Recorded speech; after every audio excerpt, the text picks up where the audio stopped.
Bienvenue à notre Sunday Live Service. Nous sommes l'église Source Abondante d'Élite, qui est dirigée par le couple pastoral Claudia. Nous avons pour mission de former, d'équiper et d'envoyer.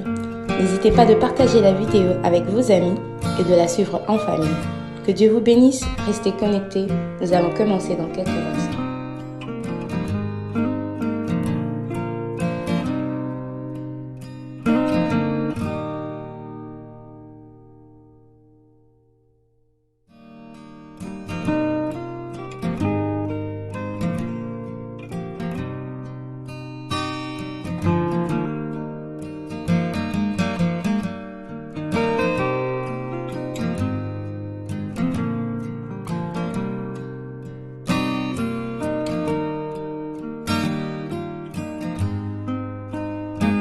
Bienvenue à notre Sunday Live Service. Nous sommes l'église Source Abondante d'Élite, qui est dirigée par le couple pastoral Claudia. Nous avons pour mission de former, d'équiper et d'envoyer. N'hésitez pas de partager la vidéo avec vos amis et de la suivre en famille. Que Dieu vous bénisse, restez connectés. Nous allons commencer dans quelques instants.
Gloire soit rendue à notre Dieu, lui qui nous a créés pour sa gloire.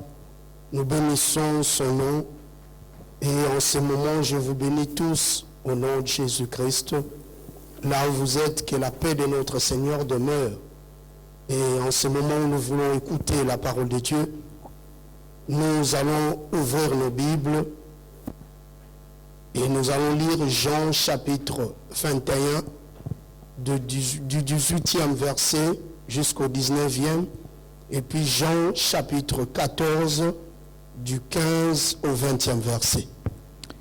Jean 21, 18 à 19. En vérité, je te le dis, quand tu étais plus jeune, tu t'es saigné toi-même et tu allais où tu voulais. Mais quand tu seras vieux, tu étendras tes mains et un autre te ceindra et t'emmènera où tu ne voudras pas. Il dit cela pour indiquer par quelle mort Pierre glorifierait Dieu, et ayant ainsi parlé, il lui dit, suis-moi. Jean 14, 15 à 20. Si vous m'aimez, gardez mes commandements. Et moi, je prierai le Père, et il vous donnera un autre consolateur, afin qu'il demeure éternellement avec vous. L'Esprit de vérité que le monde ne peut recevoir, parce qu'il ne voit point, il ne le connaît point, mais vous, vous le connaissez, car il demeure avec vous et il sera en vous. Je ne vous laisserai pas orphelins, je viendrai à vous. Encore un peu de temps et le monde ne me verra plus. Mais vous, vous me verrez, car je vis et vous vivrez aussi. En ce jour-là, vous connaîtrez que je suis en mon Père et que vous êtes en moi et que je suis en vous. Gloire soit rendue à Dieu. Nous venons d'écouter ces deux passages de l'Écriture. Et le premier passage nous parle de l'histoire de Pierre. Juste pour vous dire que, en tout cas, nous continuons avec notre grand thème qui est la bénédiction sur le rivage. Et la fois passée, nous avons parlé d'un sous-thème que j'ai intitulé « Laisse l'autre t'emmener ». Alors nous avons dit que, après avoir parlé à Pierre, le Seigneur dit plus précisément à son serviteur Pierre, il insiste, même fils de Jonas. Et la Bible dit que Pierre répondait, oui, je le sais, tu le sais que je t'aime.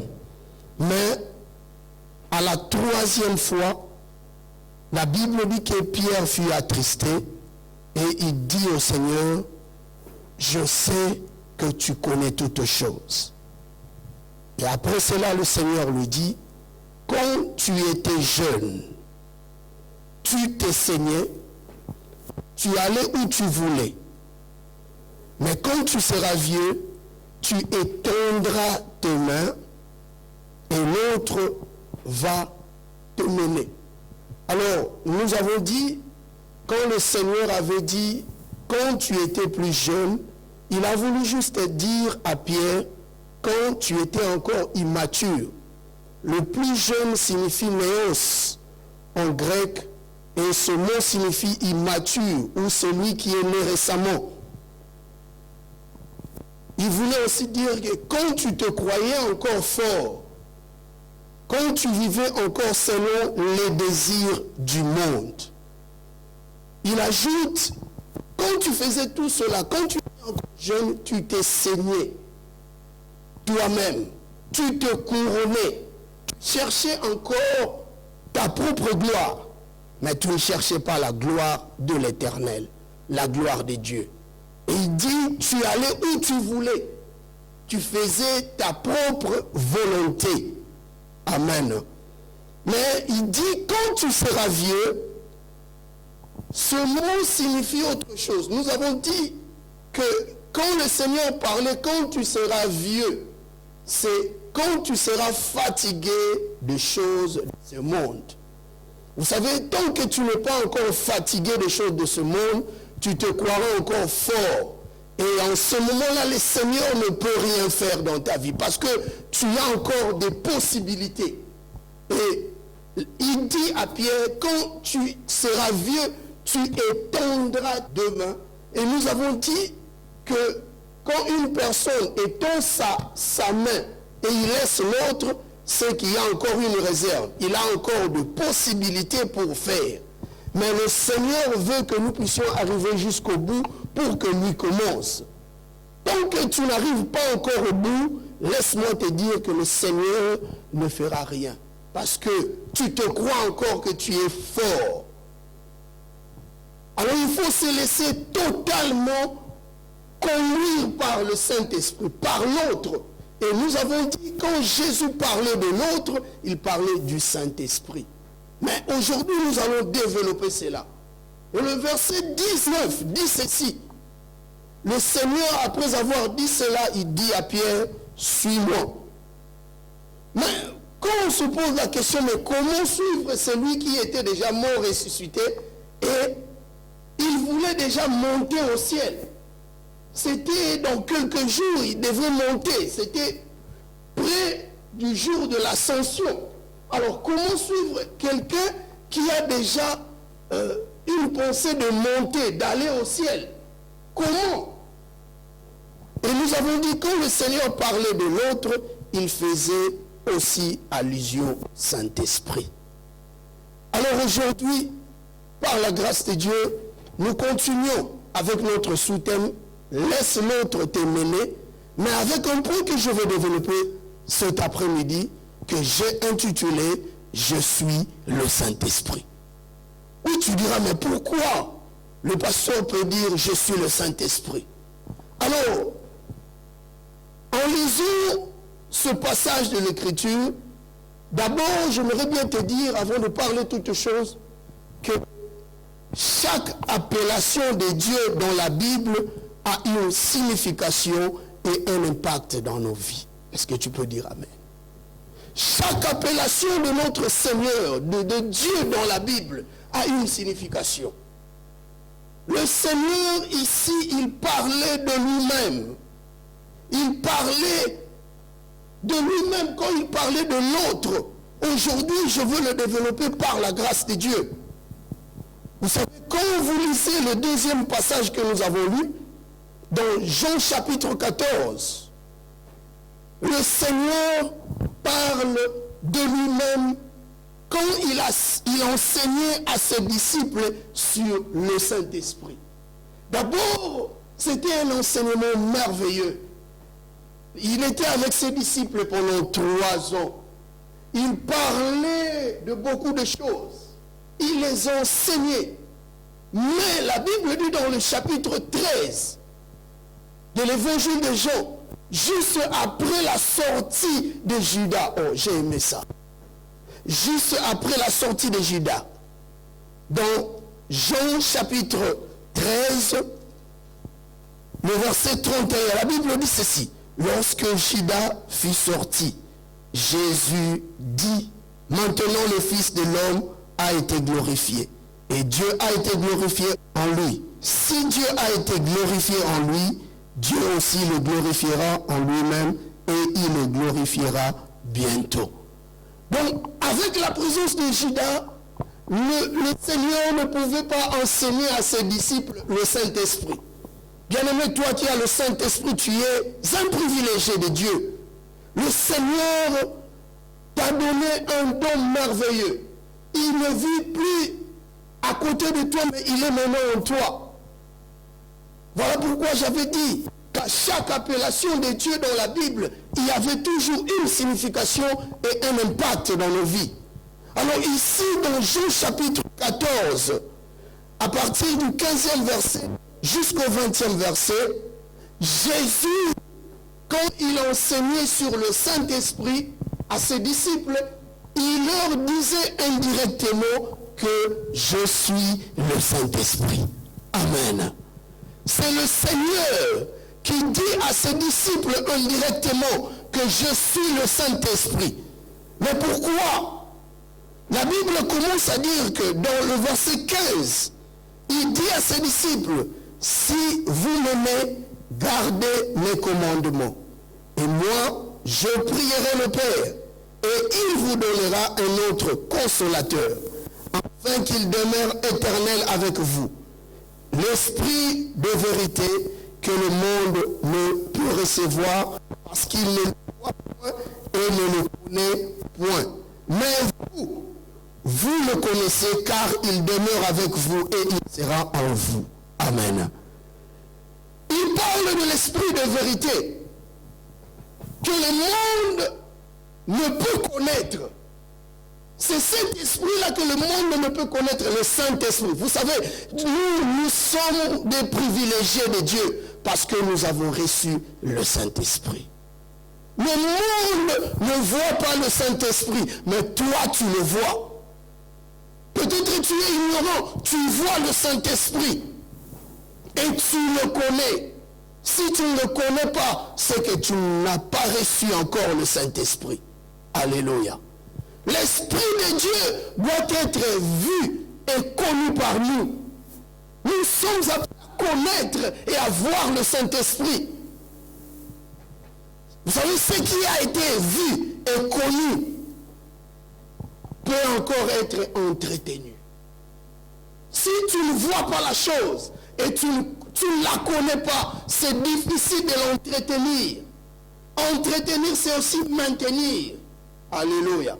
Vous savez, pour bien produire, il faut aussi conserver ou entretenir. La production ne vient pas quand on n'entretient pas. Si tu entretiens la chose, vous savez, beaucoup de gens ont foulé la grâce aux pieds parce qu'ils n'ont pas pu l'entretenir. La grâce que tu ne vois pas, tu ne peux pas aussi la voir. Alléluia. Nous devons d'abord voir la grâce. Constater cette grâce, c'est alors que nous allons la voir. Si tu ne connais pas le Saint-Esprit et tu ne le vois pas, c'est difficile de le recevoir. Alléluia. Et Jésus parle à ses disciples. Beaucoup négligent ce que Dieu leur donne en disant que c'est insignifiant. Dieu te donne quelque chose, un don particulier, mais tu le négliges. Tu négliges ce don, croyant que tu peux encore dans les jours à venir recevoir un grand don ou une grande bénédiction. Tu te trompes. Si tu es parmi ces gens, sache que Dieu ne te donnera plus parce que tu es infidèle, soi-disant, aux petites choses. Le Seigneur te donne. Chacun de nous reçoit de la part de Dieu.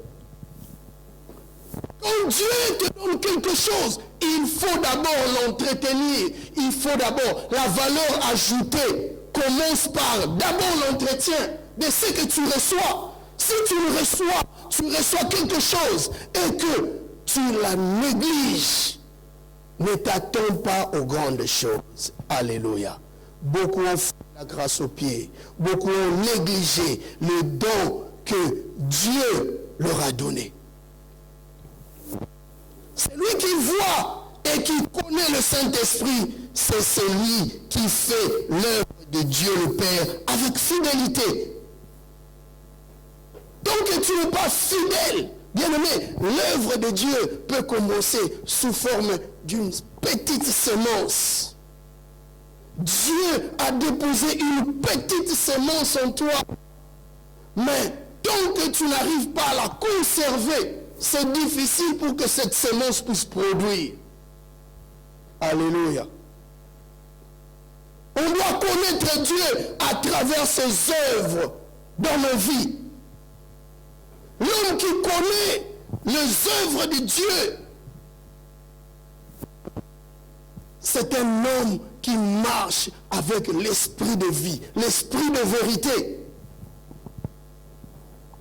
Et Jean chapitre 14, à partir du verset 18 jusqu'au verset 19, le verset 18 dit ceci: je ne vous laisserai pas orphelins. Ça, c'est le Seigneur qui parle à ses disciples. Il dit, je ne vous laisserai pas orphelins. Je ne vous laisserai pas désagréables. Je ne vous laisserai pas attristés. Je vous enverrai un autre consolateur. Il dit, je ne vous laisserai pas orphelins, je viendrai à vous. Et ce consolateur-là, il sera en vous. Vous savez, les paroles du Seigneur étaient un peu compliquées. Vous savez, les paroles que nous prêchions, la parole de Dieu, si tu ne la médites pas avec un esprit de Dieu, tu ne peux jamais la comprendre. Voilà pourquoi vous voyez, il y a beaucoup de gens qui vivent, qui viennent dans des églises, mais qui demeurent tels qu'ils étaient. Parce qu'ils prennent la parole de Dieu seulement du côté logos. Ils ne comprennent pas que la parole donne la vie quand nous comprenons que elle agit du côté réma. Tu dois tirer la révélation à travers ce que tu entends. Même la Bible, la foi vient de ce qu'on entend. Jésus dit, je ne vous laisserai pas orphelins. Je viendrai à vous et il sera en vous. Comment il dit je viendrai à vous? Et ce même consolateur-là, il sera aussi en vous. Donc Jésus voulait déjà parler à ses disciples que ce consolateur-là qui viendra, l'autre qui viendra, c'est moi. Et dans le verset 19, il dit ceci, encore un peu de temps et le monde ne me verra plus, mais vous me verrez, car je vis et vous vivrez. Alléluia. Ici, il parle de la vie, Zao, en grec, qui signifie la vie active d'un enfant de Dieu. Jésus est actif. Jésus est toujours debout. Et tous ceux qui ont reçu l'Esprit de Dieu doivent être aussi debout. Ils doivent être vivants. Il voulait aussi dire à ses disciples, je me manifeste à travers les œuvres. Vous aussi, vous allez faire comme moi. Un bon chrétien doit le montrer à travers ses œuvres. Que vos œuvres parlent. On reconnaît un vrai enfant de Dieu ou un vrai membre même d'un corps ou d'une église à travers sa manière de participer à l'œuvre de Dieu. Alléluia. L'homme qui ne participe pas à l'œuvre de Dieu, l'homme qui ne participe pas même aux réunions de son église, il doit voir sa conversion. Alléluia. Il doit revoir sa conversion. Vous savez, je donne un exemple. Quand vous lisez la Bible, toutes les histoires du Seigneur dans la Bible, à chaque fois, je dis à chaque fois, qu'il y avait une absence physique du Seigneur au milieu de ses disciples. Le degré d'amour des disciples s'est révélé. Alléluia. À chaque fois que le Seigneur faisait semblant de ne pas être là physiquement. Bien aimé, je parle à quelqu'un qui se dit que non, le Seigneur l'a abandonné. L'Esprit de Dieu est avec toi. Dieu est avec toi. Quand vous lisez cette histoire-là de Jean chapitre 21, moindre absence, les disciples, les apôtres savaient déjà que le Seigneur était ressuscité. Il était vivant. Mais comme ils ne l'ont pas vu physiquement, ils pensaient retourner à la pêche de poissons. À chaque fois dans la Bible, quand le Seigneur disait à ses disciples, allez, et lui il restait quelque part physiquement, il commettait toujours de petites erreurs. Parce qu'il croyait que non, le Seigneur est absent. Je te dis cet après-midi que Dieu n'est pas absent. Il vit en toi. L'Esprit de Dieu est en toi. Les disciples ne comprenaient pas à chaque fois. Ils ne connaissaient pas encore très bien l'Esprit de Dieu. Ils ne connaissaient pas encore très bien le Seigneur. Le Seigneur dit à ses disciples dans Jean chapitre 14, pour le moment, l'Esprit de vérité demeure, oh j'ai beaucoup aimé, il dit demeure près de vous. mais dans peu de temps, il sera en vous. Pour le moment, cet esprit-là, mais il parlait de lui-même. Jésus parlait de lui-même. Il dit, pour le moment, l'esprit de vérité demeure près de vous. Mais dans peu de temps, il sera en vous. Vous savez, il y a une différence entre être près de quelqu'un et être en quelqu'un ou dans quelqu'un. Alléluia. Voilà pourquoi j'avais dit, à chaque appellation de Dieu dans la Bible, il y a toujours une signification et un impact dans nos vies. Comme on dit, Emmanuel, Dieu parmi les hommes. Et on parle du Saint-Esprit, qui est lui-même aussi Dieu, le Seigneur. Donc le Seigneur voulait leur dire, je suis l'Esprit de vérité qui sera en vous. Mais pour le moment, je suis près de vous. Beaucoup sont encore comme Pierre et les autres, qui rentrèrent à la pêche et qui voulaient toujours que le Seigneur soit près d'eux. Laisse-moi te dire, en ce moment, le Seigneur n'est pas près de nous, mais il est en nous. Il vit en nous. C'est le Saint-Esprit. Alléluia. Quand tu te dis, tu veux que le Seigneur soit toujours près de toi, il y aura toujours des problèmes.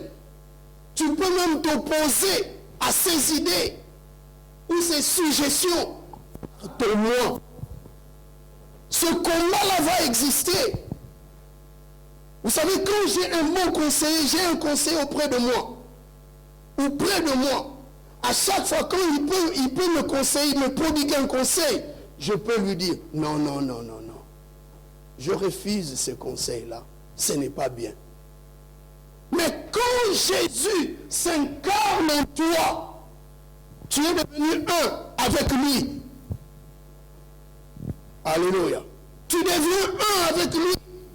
Il y a beaucoup de gens qui ont un grand combat. Vous savez, le vrai combat spirituel, c'est ce combat-là qui se passe au niveau de ce que Dieu dit est en moi. L'Éternel parle. Il ne cesse de nous parler. Il nous parle toujours. Mais il y a un combat qui est déclenché. Un combat est acharné au niveau de ton moi. Tu as peut-être oublié le souvenir de Dieu. Mais aujourd'hui, le Seigneur te rappelle qu'il n'est pas près de toi, mais il est en toi. Il parlait à ses disciples en leur disant, dans peu de temps, maintenant je suis près de vous. L'esprit de vérité est près de vous. Mais dans peu de temps, je serai en vous. Il parlait de lui-même. Il voulait leur dire, je suis l'esprit de vérité qui sera en vous. C'est moi l'esprit de vérité. Je suis le Saint-Esprit. Mais après quelque temps, après sa mort, sa résurrection, Pierre oublia toutes ces promesses-là. Oublia qu'il avait l'Esprit de Dieu en lui. Il a tout oublié. Dans l'espace de moins de 1 mois, il oublia tout. Les disciples oubliaient dans le laps de temps que le Seigneur leur avait dit. Maintenant, quand ils vivaient, ils disaient maintenant, l'Esprit de vérité, le Saint-Esprit est près de vous. Mais dans peu de jours, il sera en vous. Peut-être oublié les souvenirs de Dieu. Pendant ces 2 mois de confinement, je ne sais pas si c'est 3 mois ou 2 mois, mais le Saint-Esprit te ramène à la mémoire. Vous savez, beaucoup ont tendance un peu à négliger. Ils croient que tout est fini. Les choses commencent à redevenir normales. Vous savez, même dans ce temps de les gens crient, les gens d'autres meurent, il y a encore d'autres qui se réjouissent. Et même dans le temps de soi-disant bonheur, il y a encore d'autres qui crient, qui pleurent. Bien-aimés, ce n'est pas ça l'essentiel. L'essentiel est que nous puissions nous accrocher au Seigneur.